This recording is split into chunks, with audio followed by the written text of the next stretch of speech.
You ask Tiger to solve. This deals with linear equations with one unknown. The final result is x equals -22/25. Let's solve it step by step. Group all x terms on the left side of the equation.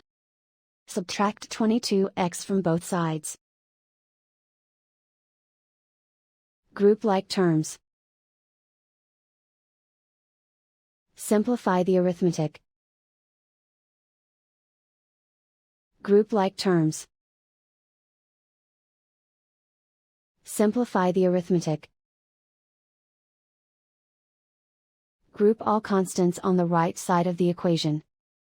Subtract 12 from both sides. Simplify the arithmetic.